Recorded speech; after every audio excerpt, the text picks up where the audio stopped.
निर्मल शिक्षक प्रशिक्षण महाविद्यालय हिंडौन सिटी में आपका स्वागत है। शारीरिक शिक्षा एवं योग विषय के अंतर्गत इस वीडियो में हम समन्वय योग्यताएं, कोऑर्डिनेटिव एबिलिटी, अर्थात ये जो योग्यताएं हैं जैसे चाल, शक्ति, सहनशीलता, ये जो इन्हीं के जैसी ये जो योग्यता है इसको पांचवी योग्यता कहा है। इससे पहले चार योग्यताएं मैंने आपको बता दी थी। मैं बताऊं आपको पांच कौन कौन सी बता दी मैंने। शक्ति, पहले तो शक्ति योग्यता, सहनशीलता योग्यता, चाल योग्यता, लचीलापन, और ये जो पांचवी योग्यता है इसे हम कहते हैं समन्वय योग्यता। अब इसको दूसरे नाम फुर्ती के नाम से भी जानते हैं। फुर्ती यानी एक साथ जोश मान ले, तो इन सब का मैचिंग जो है समन्वय के रूप में किया जाता है। तो प्राचीन काल से ही हम इन पांच जो शक्ति, सहनशीलता, चाल, लचीलापन और फुर्ती आदि को शारीरिक दक्षताओं का घटक मानते थे। यानी अब फिजिकली फिट हैं तो आपके अंदर ये क्वालिटी, ये एबिलिटी तो होनी चाहिए, ये योग्यताएं आपके अंदर मौजूद होनी चाहिए। लेकिन धीरे धीरे समय बीतने पर फुर्ती जो नाम है उसको समन्वय योग्यता का नाम दे दिया कालांतर में। अतीत में तो फुर्ती नाम था, अब फुर्ती थोड़ा सा ऑकवर्ड सा लग जाता है और इसका कोई ज़्यादा अच्छा सा प्रभाव नहीं पड़ता, इसका ज़्यादा कोई इतिहास भी नहीं है ऐसा फुर्ती के नाम पर। तो इसलिए इसको समन्वय योग्यता का नाम दे दिया, क्योंकि फुर्ती समन्वय योग्यता के रूप में इसकी व्याख्या की गई है। फुर्ती की प्रकृति एवं परिभाषा स्पष्ट नहीं होने के कारण, फुर्ती की कोई स्पष्ट परिभाषा ये नहीं मिली हमें, इसके विकास की विधियां खोजना इसलिए संभव नहीं हो पाया फुर्ती का। धीरे धीरे फुर्ती की अवधारणा में परिवर्तन कर दिया और विभिन्न खेल विधियों की विशेषताओं के आधार पर ब्लूम ने 1978 द्वारा खेलों में उपयोग होने वाली ये समन्वय योग्यता का इसमें वर्णन कर दिया। इसका अर्थ यह नहीं कि समन्वय की योग्यताएं इन्हीं पर आधारित है।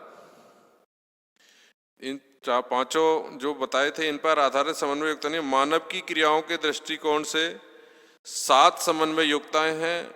वर्तमान में समन्वय योग्यता के विकास की विभिन्न विधियां उपलब्ध हैं। तो ये ब्लूम ने इसको स्पष्ट समन्वय योग्यता का नाम दे दिया और ये 5 की जगह 7 बना दी। अब इसकी हम कुछ परिभाषाएं देखते हैं। समन्वय योग्यता को नियमन क्रिया और गामक क्रिया के दृढ़ और आदर्श नमूनों, प्रतिमाओं के रूप में समझा जाता है। देखिए, गामक क्रियाएं पहले भी मैंने बताई कि मांसपेशियों के नियंत्रण और नियमन के लिए जो कार्य होता है वह गामक क्रियाएं कहलाते हैं। जैसे आपकी जो शरीर की मांसपेशियां हैं, शरीर के जो अंग हैं, वो जो काम करते हैं, क्योंकि बचपन से ही कुछ तो गौड़ अपने आप ही हाथ पैरों को चलाना, मोड़ना, फोल्ड करना, ये गामक क्रियाएं हैं। तो मांसपेशियों को अपने नियंत्रण में रखना, अपने अनुसार चला लेना, ये गामक क्रियाएं हैं। तो समन्वय योग्यता भी इसी का एक पार्ट है। नियमन क्रिया और गामक क्रिया के दृढ़ और आदर्श प्रतिमाओं के रूप में इसे समझा जाता है, जो खिलाड़ी द्वारा सामूहिक गतिविधियों को अच्छे प्रभाव एवं गुणों के साथ करने के लिए खिलाड़ी को योग्य बनाता है। इसमें समन्वय योग्यता को अपनाकर जो खिलाड़ी है वह अपने अंदर ऐसी योग्यता को डेवलप करता है जिससे वह अपने पूर्णता को प्राप्त कर लेता है। यानी पूर्णता को प्राप्त इसलिए कर लेगा वो कि उसके अंदर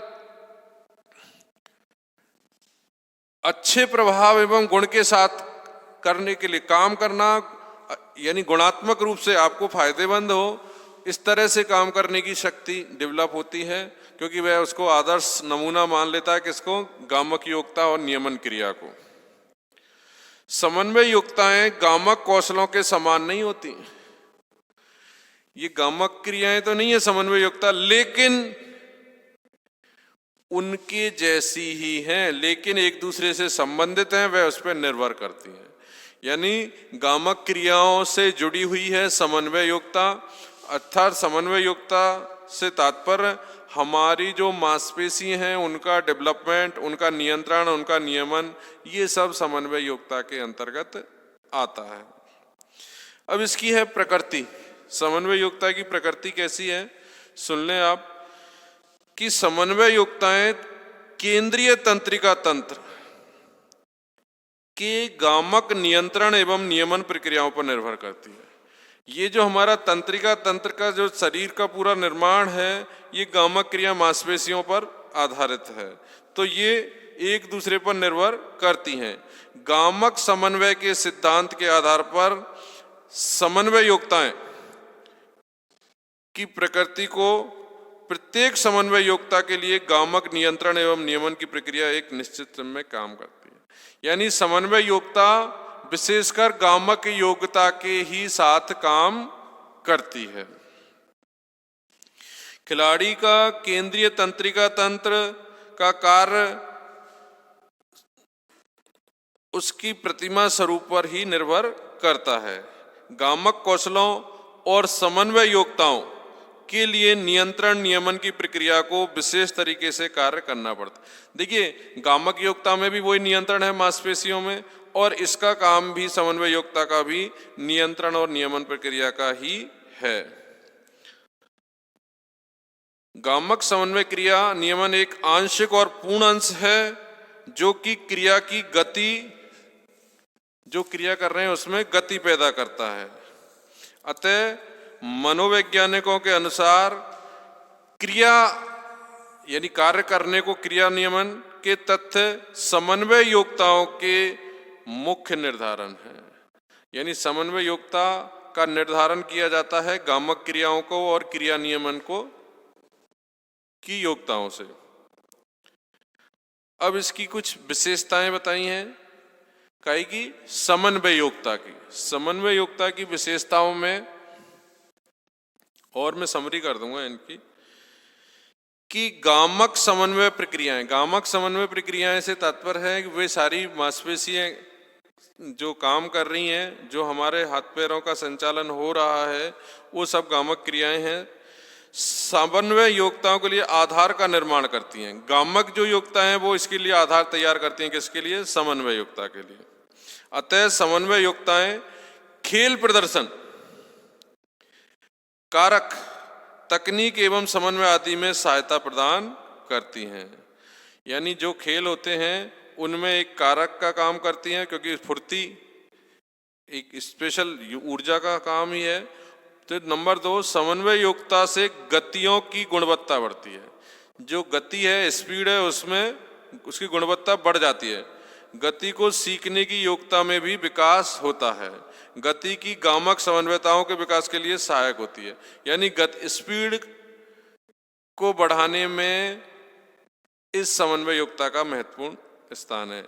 इसके लिए जैसे जिम्नास्टिक करने में जो है समन्वय योग्यता का, तालमेल का, फुर्ती का बड़ा महत्वपूर्ण है। बैलेंसिंग बीम में विशेष प्रकार के संतुलन की आवश्यकता होती है। गामक समन्वय का नियंत्रण एवं नियमन क्रियाएं प्रोत्साहन क्रियाओं से प्रभावित हो सकती हैं। देखिए, गामक समन्वय वह समन्वय है जिसमें मांसपेशियां अपने नियंत्रण में रहती हैं। इसलिए गामक समन्वय के विभिन्न भाग होते हैं जो समन्वय योग्यता में सुधार एवं परिपक्वता लाते हैं। अतः शरीर के अंगों की कार्यात्मक क्षमता समन्वय और मात्राओं के स्तर पर कुछ सीमा तक निर्धारित हो जाती है। यानी आपके शरीर की जो क्षमता है, कार्य क्षमता है, वो डिपेंड करती है समन्वय योग्यता पर कहने का तात्पर्य यह है कि इसकी विशेषताएं यही कह रही हैं कि गामक योग्यता और समन्वय योग्यता मिलकर ही खिलाड़ी के अंदर इस तरह का विकास करती हैं मांसपेशियों का, जिससे वह उस खेल में पूर्णता को प्राप्त कर लेता है। अब है समन्वय योग्यता का महत्व। खेल क्रियाओं या खेल विधियों की गुणवत्ता समन्वय योग्यता की मात्रा पर निर्भर करती है।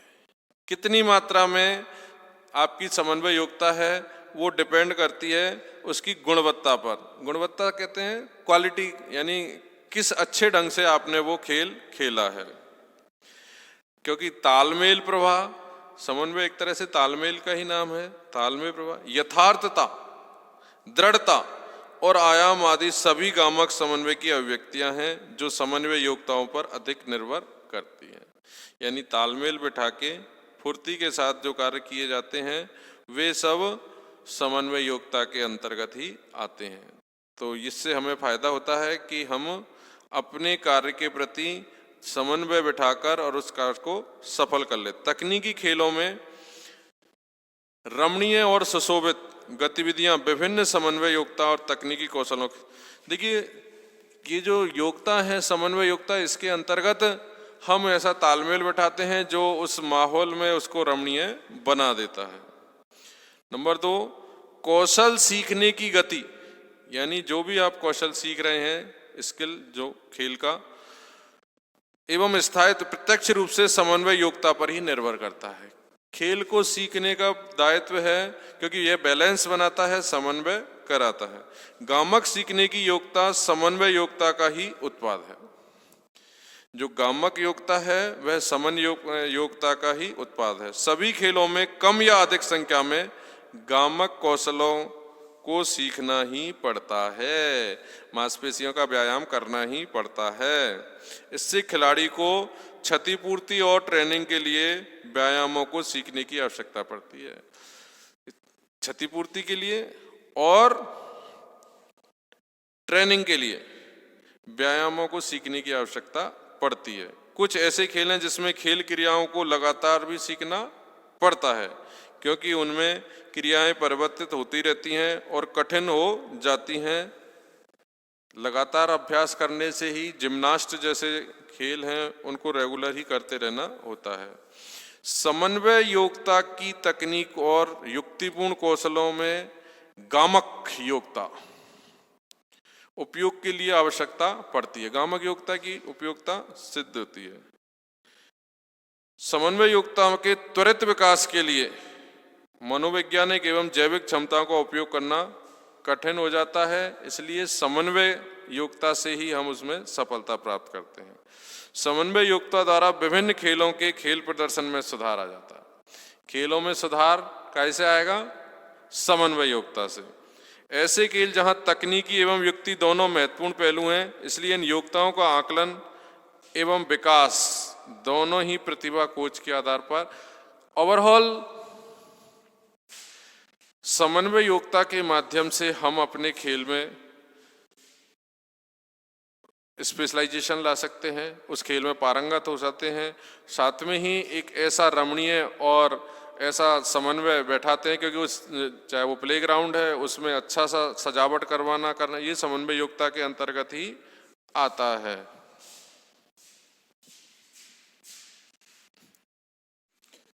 देखिए, समन्वय योग्यता का अर्थ, परिभाषाएं, उसकी प्रकृति, महत्व, ये जो अभी मैंने आपको बताए, इसके साथ में ही है कि समन्वय योग्यता का वर्गीकरण, उसको कितने भागों में वर्गीकृत किया है, बांटा गया है।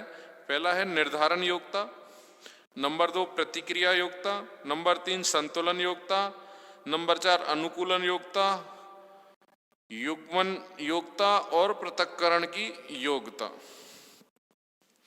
तो सबसे पहले वाले इस पे चलते हैं हम। निर्धारण योग्यता, यह योग्यता से तात्पर्य है इससे कि इसमें पहले निर्धारण कर लिया जाता है स्थान का, कि कौन से स्थान पर हमें खेल खेलना है, और समय का भी निर्धारण कर लिया जाता है कितने समय खेल खेला जाएगा। शरीर की गतिविधियां एवं स्थिति में परिवर्तन का जो निर्धारण होता है, वही हमें हमारी परिस्थितियों में किस तरह से हमारे शरीर को हमने काम में लेना है, वो पहले से ही फिक्स होता है। उदाहरण के लिए खेल के मैदान में बॉक्सिंग, रिंग, उपकरण और गति वस्तुएं आदि के लिए गामक क्रियाएं, जो भी हमारी मांसपेशियां काम करेंगी वो गामक क्रियाएं, उनको हम पहले से ही काम में लेते हैं। गति और स्थिति के प्रत्यक्षीकरण को समझना, हम इस दोनों की बातों को समझ पाएं कि हमें किस तरह के रूल एंड रेजुलेशन यहाँ मिले हुए हैं, इसको समझ लेना चाहिए, जिससे शरीर के अवयवों या आंतरिक एवं समय की स्थिति में नियंत्रण एवं नियम की महत्वपूर्ण धारणा। यानी हम जब पहले से ही कोई चीज का निर्धारण कर लेंगे तो प्रत्यक्ष रूप से हमें जो संकेत मिलेंगे उसके आधार पर हम उनका नियमन कर लेंगे अपने दिमाग में कि हम इतने समय में इस तरह से प्लानिंग करके उसमें सफलता प्राप्त कर लेंगे। दूसरा, हम उस पर हमारे शरीर पर नियंत्रण भी रख सकते हैं। तो पहला निर्धारण है कि हम चीज का पहले निर्धारण करेंगे हमें कितने समय के बाद कितनी कैसी परिस्थितियों में हम अपने आप को खेल में इन्वॉल्व रखते हैं। नंबर 2, प्रतिक्रिया योग्यता, रिएक्शन एबिलिटी। रिएक्शन एबिलिटी से तात्पर्य है जो संकेत के साथ प्रभावी रूप से सीख प्रतिक्रिया करिए। देखिए, मैंने इससे पहले बताया था कि एक प्रत्यक्ष और एक अप्रत्यक्षकरण। प्रत्यक्ष से तात्पर्य तो यह है कि जिन संकेतों को पाकर हम तुरंत प्रभाव से प्रतिक्रिया कर देते हैं, और एक ऐसे हैं जो अप्रत्यक्ष रहते हैं, समय एवं परिस्थिति के अनुसार अपने दिमाग से सोच विचार कर हमें एक्शन में आना होता है। तो ये जो प्रतिक्रिया योग्यता है वो क्रिया के पीछे प्रतिक्रिया है। जैसे ही संकेत मिलेगा हम उसी तरह से अपने आप को फुल एक्टिव मोड पर उस पर काम करेंगे। नंबर 3 पर है संतुलन योग्यता। ये काफी इंपॉर्टेंट है। संतुलन से तात्पर्य है कि आदमी दो तरह से, एक स्थिर और एक गतिशील अवस्था, दो अवस्थाएं होती हैं, दोनों में ही आदमी वर्क करता है। एक तो रनिंग में करता हुआ, एक ही जगह पर खड़ा होके, जैसे वेट लिफ्टिंग है, एक ही जगह खड़े होकर स्थिर होकर भी हम कर सकते हैं। अब इन दोनों ही स्थिति में हम अपने शरीर को बैलेंस बनाए रखते हैं, गतिशील अवस्था में और स्थिर अवस्था में। अर्थात शरीर के पूर्ण रूप से गतिशीलता के दौरान और गतियों में बाधा के बाद भी शीघ्र संतुलन बनाए रखना। ज्यादा आपने भाग करी और उसके बाद भी अपने आप को नॉर्मल कर लेना, इस योग्यता का काम है जो संतुलन बनाने का काम करती है। इसे ही हम संतुलन योग्यता, यह 2 प्रकार की होती है। एक तो विराम अवस्था के दौरान संतुलन बनाने की योग्यता, जब आप रेस्ट रिलैक्स कर रहे हैं तब आपके लिए संतुलन की रिक्वायरमेंट रहती है कि आप अपने आप को इतनी देर ही रिलैक्स कराएं, क्योंकि फिर दोबारा आपको रनिंग में आना है, जिसे हम स्थायी संतुलन योग्यता कहते हैं। क्योंकि संतुलन हमारा, जब हम विराम अवस्था में होते हैं तो हमारा पूरी तरह से संतुलन उसी पे रहता है कि हमारी सारी बॉडी की मांसपेशियां वो रिलैक्स अवस्था में आ जाती हैं। और दूसरा है जिससे हमारे शरीर में तेजी से परिवर्तन के दौरान संतुलन बनाए। जब हम तेज वर्क करते, एक तो विराम अवस्था हो गई, एक एक्टिवेशन हो गया क्रियाशीलता में, जब हमारे शरीर का पूरा सारी फुर्ती से और जब हमने उसको एक्टिवेशन में ला दिया, फिर उस पर संतुलन बनाए रखना, यानी कार्यात्मक क्षमता पर उसकी पर निर्भर करता है कि हमें कितना कार्य और करना है। तो संतुलन योग्यता की सभी खेल गतिविधियों की आवश्यकता पड़ती है।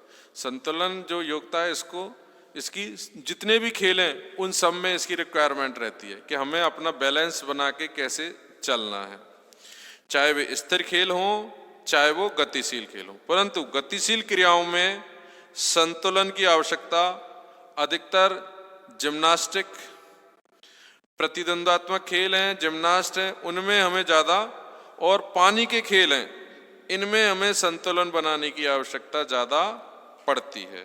क्योंकि संतुलन योग्यता से प्रदर्शन का निर्धारण होता है। जितना हम संतुलन बना के रखेंगे हमारा जो रिजल्ट है वो सही आएगा। इसके बाद है अनुकूलन योग्यता। अनुकूलन से तात्पर्य है कि जैसा हम सोच के जा रहे हैं उस मैदान में परिस्थितियां हमसे विपरीत आ जाएं।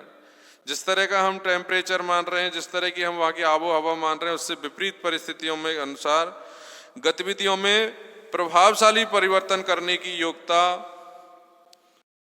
को हम अचानक ही जो बदल लेते हैं अपनी इच्छानुसार, यह पूर्वानुमानित नहीं होता। अनुकूलन समय एवं परिस्थिति के अनुसार आप अपने आप को, अपनी समन्वय योग्यता को एडजस्ट कर सकते हैं, क्योंकि विचलित होना नहीं है। कई बार क्या है, आप यहाँ जिस अंदाज में फैसिलिटी लेकर जिस ग्राउंड में खेल रहे हैं, हो सकता है वहाँ दूसरा ग्राउंड आपको वैसा नहीं मिले जैसा आपका मन मुताबिक। तो ऐसी परिस्थिति में घबराना नहीं है।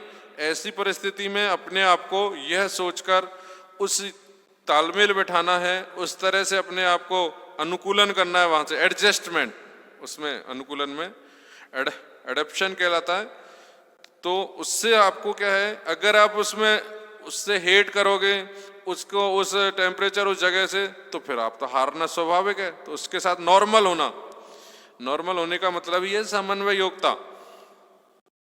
विशेषकर दलीय प्रतिद्वंदात्मक, जो दल बनाकर हम प्रतिद्वंदता करते हैं, कंपटीशन करते हैं, प्रतियोगिता करते हैं, परिस्थिति में परिवर्तन गतियों को रोकने और नई गतियों के रोकने में होता है। अतः अनुकूलन योग्यता विशेषकर चाल और परिस्थिति के परिवर्तन में प्रत्यक्षीकरण यथार्थता पर निर्भर करती है। यानी हमें हमारी चाल और उसमें परिवर्तन होना है, वो समन्वय जो योग्यता है उसके आधार पर ही होता है। इस योग्यता का संबंध निर्धारण की योग्यता अधिकतम अनुकूलन योग्यता पर ही निर्भर करता है। दलीय खेलों में खिलाड़ी के खेलने की योग्यता का अधिकतम जो भार है वो समन्वय योग्यता पर निर्भर करता है। इसके बाद है नंबर 5, युग्मन योजना। युग्मन योजना से तात्पर्य है कि खिलाड़ी को खेलते समय खेल की गतिविधियों को सफलतापूर्वक कार्यान्वित करने हेतु कई बार शरीर को सारे अंगों का इम्प्लीमेंट करना होता है मिलकर। जैसे कुश्ती में सिर, टांग और हाथों को की गतियों को एक साथ मूवमेंट कराना होता है, क्योंकि सबका इतना ही पार्ट रहता है उसमें कुश्ती में। तो मिलकर युग्मन योग्यता से, कपलिंग एबिलिटी से खिलाड़ी कौशल के दौरान शरीर के विभिन्न भागों को एक साथ यूज में लेना, और जिससे उसके लक्ष्य की प्राप्ति आसानी से हो जाती है। इसी प्रकार फुटबॉल में गेंद पे नियंत्रण, ये उसके लक्ष्य को प्राप्त करा देता है। और अंतिम है पृथक्करण योग्यता। पृथक्करण योग्यता क्या है? नाम ही जिसका पृथक है। पृथक मीन्स अलग करना। पृथक्करण योग्यता के अंतर्गत हम बात को लेते हैं वो ये है कि यथार्थ के उच्च स्तर पर पहुंचना। यानी हम जो खेल खेल रहे हैं उसमें एकदम क्वालिटी, उच्च स्तर का, हाई लेवल का डिफरेंट एबिलिटी होनी चाहिए आपके अंदर, औरों से हटकर कुछ हम हटके दिखाएं, वो वाली बात। एक जिम्नास्ट ठीक शरीर की स्थिति के नजदीक शरीर की स्थिति को पृथक कर सकता है। उसके पास अच्छी पृथक करने की योग्यता, यानी उसको कुछ अलग शो ऑफ करे, अलग तरह से वो अपने आप को प्रदर्शित करे, तो उसको पृथक्करण योग्यता कहते हैं, जो भी एक समन्वय योग्यता का ही पार्ट है। यानी और लोग जो कर रहे हैं उससे हटके आपने कोई जिम्नास्ट किया तो आपको विशेष योग्यता मिलेगी। जिसको आदमी आधे अधूरे कर रहा है आप उसको पूर्ण रूप से करेंगे तो आप विशेष उसमें कहलाएंगे। खेल प्रक्रियाओं में उच्च स्तर की दक्षता प्राप्त करने का लक्ष्य होना चाहिए, और प्रतियोगिता में प्रभावी उपयोग, प्रभावी यानी आपकी इंपॉर्टेंस हो, प्रभावी उपयोग करना होता है। जैसे पानी संवेदना, जोड़ संवेदना, यह हाथ पैर सिर को एक साथ कौशल पूर्ण क्रिया के साथ संपादन करने की योग्यता है। यानी सारे अंगों का आप एक साथ प्रदर्शन करें इसमें पृथक्करण योग्यता में इसको शो अप करना होता है। उदाहरण के लिए खेल क्रिया की तीव्र मंद या तीव्र लय के साथ करना, गति आयाम को बढ़ाकर अंतिम और प्रारंभिक स्थिति में परिवर्तन करके, यानी हम इस पृथक्करण की योग्यता के आगे और भी कई उसको योग्यता को बताएंगे आगे, लेकिन इससे अभी जो पृथक्करण योग्यता है वो हमें यह शो कराती है कि हमें कुछ हटके करना होता है। ठीक है, तो हम अभी बता रहे समन्वय योग्यता। तो समन्वय योग्यता क्या है? ऐसी योग्यता है जिसके माध्यम से हम अपनी जो शारीरिक क्रिया है, जो नियमन क्रिया है, गामक क्रियाएं हैं, उनके अंदर एक स्पेशलाइजेशन ला देते हैं। समन्वय योग्यता, समन्वय योग्यता के माध्यम से ही ये जितनी भी क्रियाएं अदर हैं वो सही बैलेंस रहती हैं। नाम ही जिसका समन्वय है, तो यानी बैलेंस करना, कितने समय पर कितने अपने आप को एक परफेक्शन में ला देने का काम समन्वय योग्यता का है, जिसके अंतर्गत मैंने अभी आपको ये जो 6 वर्गीकरण बताए हैं वो इसी के अंतर्गत आते हैं। तो अनुकूल समन्वय योग्यता से आप तात्पर्य समझ गए होंगे, क्योंकि विशेषकर ये जो हमारा 5वां पार्ट है, अभी मैंने इससे पहले जो आपकी वीडियो बनाई उसमें एक एक पार्ट को मैंने 2-2 हिस्सों में बताया था, ऐसे ही ये समन्वय योग्यता है। इससे पहले शक्ति एक योग्यता, उसके बाद सहनशीलता, उसके बाद लचीलापन, चाल, और ये है फुर्ती। फुर्ती को ही इसका सही जो नाम है वो ब्लूम ने बाद में इसको समन्वय योग्यता के रूप में दिया है। समन्वय योग्यता अपने आप में एक परफेक्ट नाम है जो सबके गामक योग्यताओं पर के समान ही, ये गामक योग्यता तो नहीं है लेकिन गामक योग्यता पर निर्भर करती है और उससे संबंधित है, यानी दोनों ही एक जैसा ही काम करती हैं।